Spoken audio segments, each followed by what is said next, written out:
Você é apaixonado pelo cérebro, quer estudar neurociência, mas não tem uma graduação perto de você? Então eu vou te explicar como que você pode fazer para chegar lá e conseguir estudar neurociência e começar uma carreira nessa área.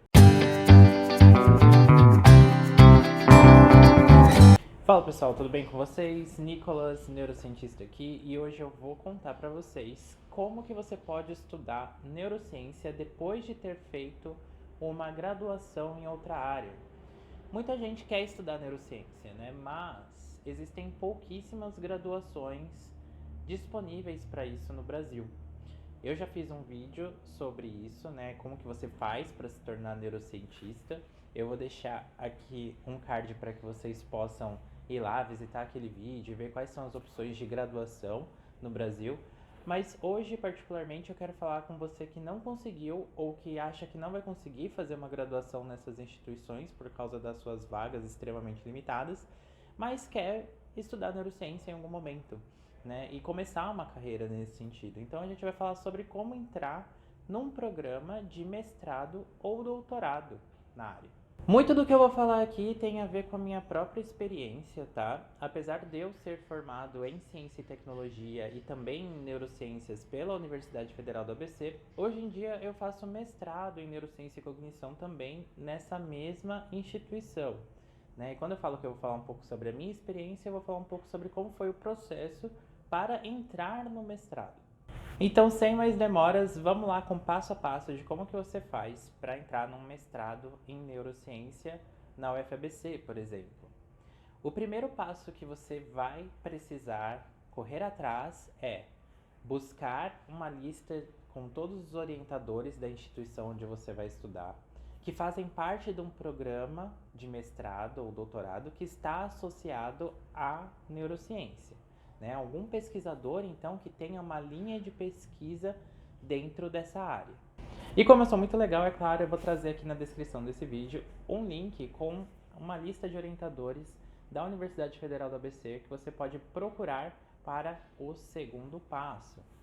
O segundo passo é, uma vez que você encontrou um orientador que tem a ver com uma linha de pesquisa, né, que você gosta, que você quer se aprofundar nos estudos, você vai mandar um e-mail para esse orientador e a partir dessa troca de e-mails, você vai ver se ele está disposto a receber alunos de mestrado e doutorado, porque acontece que os orientadores, às vezes, eles estão cheios de alunos e aí eles não conseguem receber mais alunos para orientação naquele determinado momento, então pode ser que você não consiga com a primeira opção que você definiu para você, né?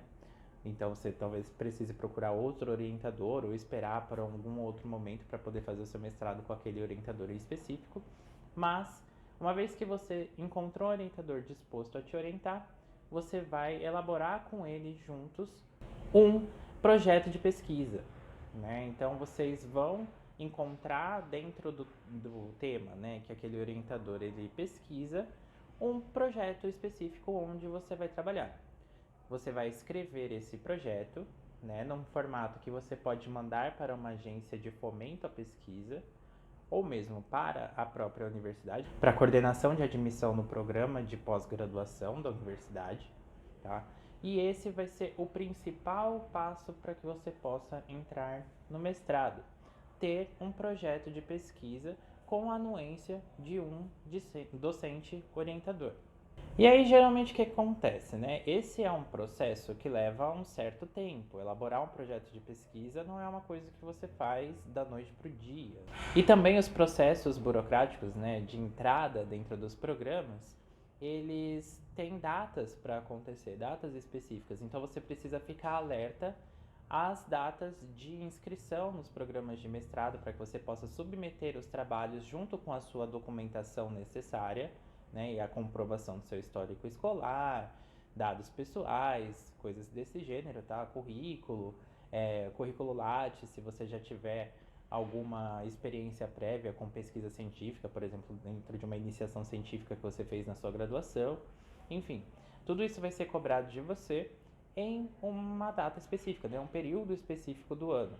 Então é bom que você fique atento aos calendários dessas instituições para saber qual que é o período que você tem ali disponível para entregar esses documentos, para você não ficar muito tempo ali parado esperando para conseguir entrar num programa de mestrado e de doutorado. Mas existem opções também para que você não fique parado esse tempo todo, tá? Existe o fluxo normal de entrada dentro do mestrado, que é esse que está atrelado às datas das instituições, mas também existe no calendário um fluxo contínuo de entrada. Lembra que eu falei para vocês que vocês podem mandar os projetos de pesquisa de vocês para uma instituição de fomento à pesquisa? Aqui em São Paulo a gente tem a FAPESP, mas no resto do Brasil a gente tem as suas outras FAPs, né, respectivas aí dentro de cada estado, que podem ser procuradas para financiar esses projetos de pesquisa. Então você escreveu o projeto junto com o seu orientador, geralmente o que vai acontecer é que ele vai te orientar a enviar esse projeto para a FAPESP, por exemplo, e aí você vai entrar num ciclo ali de esperar a resposta da FAPESP dizer se vai financiar o seu projeto ou não. Tá? Isso pode levar 2, 3 meses às vezes para acontecer.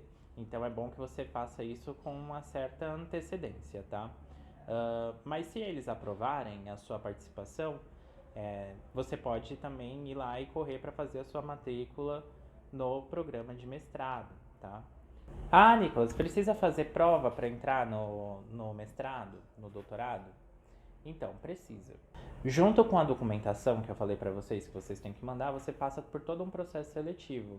Dentro desse processo seletivo, existe uma fase onde você vai fazer provas. Você vai ter prova de proficiência em língua inglesa, por exemplo, porque você vai ter que, fazendo pesquisa em neurociência, inevitavelmente, entender de inglês, porque você vai ter que ler artigos em inglês, gente. A maior parte da literatura nessa área está em inglês. Você precisa de fluência no idioma, senão você vai ter que comprovar fluência em algum momento desse processo seletivo, tá? Seja por prova ou seja fazendo algum curso específico durante o próprio período do mestrado, tá?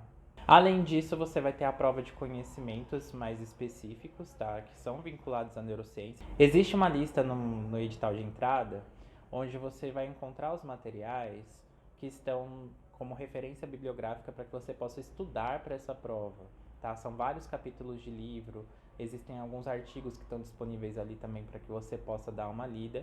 Você tenha uma visão geral da neurociência já, um pouco antes de entrar no programa. E é esse material que vai ser cobrado nessa prova de conhecimentos específicos.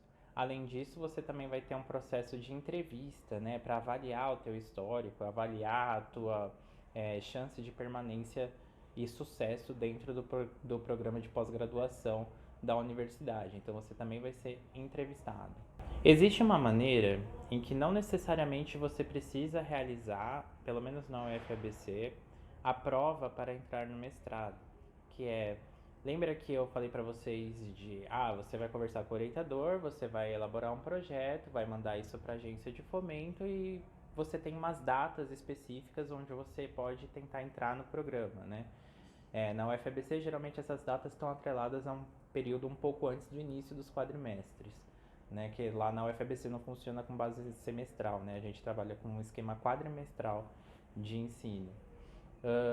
E nesses períodos você pode tentar realizar matérias, né? Enquanto seu projeto não fica pronto, enquanto você espera essas aprovações todas, matérias como aluno especial. Se você conseguir se matricular como aluno especial em pelo menos acho que 2 disciplinas e tendo rendimento nessas disciplinas, né? Entregando todas as atividades, fazendo as provas, enfim, e sair com um conceito maior do que B, né? Então B ou A nessas 2 disciplinas, você consegue usar isso como uma equivalência para sua prova dentro do mestrado, tá? E aí você pula a etapinha da prova e fica com a parte do desempenho acadêmico que você já tem mostrado como potencial aluno do programa. Então, de acordo com o teu histórico, de acordo com aquilo que você já realizou na vida, né, com o seu currículo, com o seu Lattes, de acordo com o desempenho que você mostrou na prova de conhecimentos gerais, de acordo com a documentação que você enviou, você vai sempre recebendo pontos dentro desse processo seletivo, tá? E no final existe um ranking, né, de quem pontuou mais e quem pontuou menos para separar ofertas de bolsas de estudo para você que está querendo ingressar no mestrado, né? Então você recebe um dinheiro para fazer a sua pesquisa. Aí, atrelado a esse esquema de ranqueamento, a gente tem a alocação de bolsas, que são bolsas institucionais da UFABC ou bolsas da CAPES. Tá? A bolsa da FAPESP ela não fica atrelada ao seu desempenho na entrada do mestrado, mas sim na avaliação que eles fazem do seu currículo, do seu histórico, enfim, se eles vão decidir financiar o seu projeto ou não. A FAPESP costuma pagar melhor do que as bolsas institucionais e bolsas da CAPES, mas ainda assim são aí outras oportunidades de bolsa para os alunos que ingressam nos programas de mestrado e doutorado e que estão atreladas, né, vão depender do teu desempenho, do teu histórico na hora de entrar nesses programas de pós-graduação. Lembrando que os valores de bolsa, né, dentro da CAPES são de R$ 1.500 para o mestrado, né, por mês, e de R$ 2.200 para o doutorado, né? Lembrando que fazer mestrado e doutorado não é simplesmente estudar como se você estivesse na graduação. Você vai estar desenvolvendo um projeto de pesquisa que vai culminar numa publicação científica que traz valor científico-tecnológico para o desenvolvimento do nosso país. Então, ele é uma forma de trabalho. Você tem um regime ali de comprometimento com o mestrado, tá? De dedicação exclusiva para receber bolsas. Isso significa que você se compromete 40 horas semanais, pelo menos, com o seu mestrado. Se você estiver trabalhando, você não pode acumular bolsa, tá? E pode ser que isso seja um problema para você durante o processo seletivo, tá? Justamente porque espera-se que você tenha o comprometimento, as condições necessárias para se comprometer com o programa de pós-graduação, com o seu mestrado e com o doutorado. Se você não conseguir abarcar no seu dia essas horas necessárias, pode ser que você não seja aprovado no processo, tá? Atualmente, as aulas e as atividades estão acontecendo no mestrado da UFABC majoritariamente à distância, né? Mas a partir do próximo quadrimestre, a gente está falando aqui de junho, julho de 2022, quando ele deve começar, as atividades presenciais devem voltar 100%, tá? Então, durante todo o meu mestrado até agora, eu tive fazendo as minhas atividades de forma remota. Particularmente, eu já terminei todas as disciplinas do meu mestrado, então agora eu só tenho atividades relacionadas com a minha dissertação, com a minha tese, então eu não vou estar realizando essas atividades presenciais, né? Eu fiz tudo via remota. Eu comentei com vocês, né, também falando sobre essa questão de bolsas. A gente tem aqui a CAPES pagando R$ 1.500 para o mestrado, R$ 2.200 para o doutorado, e existe uma discrepância em relação àquilo que a FAPESP paga para você, né, que ela é mais difícil de conseguir, mas ela paga melhor. Então, no mestrado, você pode esperar ganhar ali em volta dos R$ 2.400, enquanto no doutorado você já tem valores ali a partir de R$ 3.400. E aí as coisas começam a melhorar um pouco a partir do pós-doutorado, né? Com bolsas aí de R$ 8.400, R$ 8.500 mais ou menos dentro da FAPESP. E apesar que na CAPES a bolsa de pós-doutorado está ali por volta dos R$ 4.100, né? O governo federal ele não está sendo muito gentil com a produção científica no país, né? A questão é que a FAPESP ela é fomentada principalmente pelo governo do estado de São Paulo, né? Então ela acaba tendo valores diferentes e uma forma diferente de financiar a pesquisa do que o governo federal dispõe. Bom, então recapitulando aqui, basicamente o processo para você entrar num programa de mestrado vai envolver você buscar um orientador. Eu vou deixar uma lista aqui embaixo com os orientadores do programa de mestrado e doutorado, né, de pós-graduação da Universidade Federal do ABC. Você entra em contato via e-mail com eles, fala do seu interesse de participar da linha de pesquisa deles, vocês vão desenvolver um projeto juntos, vão submeter esse projeto para uma agência como a FAPESP, tá? E também para o programa de mestrado durante a sua inscrição, para que você possa fazer sua matrícula. E aí você vai fazer todo esse processo de provas, de documentação, de entrevistas, ou participar como aluno especial também, no caso de substituição ali das provas, para já ir se adaptando com o programa de pós-graduação também. Se você tiver desempenho excelente, você pode utilizar isso como uma equivalência para a sua prova em conhecimentos específicos dentro de neurociência. E a partir disso tudo, você vai ter condições de fazer a sua matrícula no programa de pós-graduação e começar o seu mestrado, né? E aí você vai ter disciplinas lá dentro, né? Da mesma forma que você teria na graduação, mas de uma forma ligeiramente diferente. As disciplinas no mestrado geralmente são realizadas no período da tarde, elas acontecem de 1 a 2 vezes na semana. Então esteja preparado para isso, preveja isso no seu planejamento, né, de tempo, para que você possa executar e fazer parte de um processo seletivo como esse. E aí, ao mesmo tempo, você vai tocar, né, o projeto de pesquisa que você se propôs, e isso vai culminar numa dissertação, numa tese e numa possível publicação científica, né, num jornal científico, num artigo que vocês vão ter que escrever.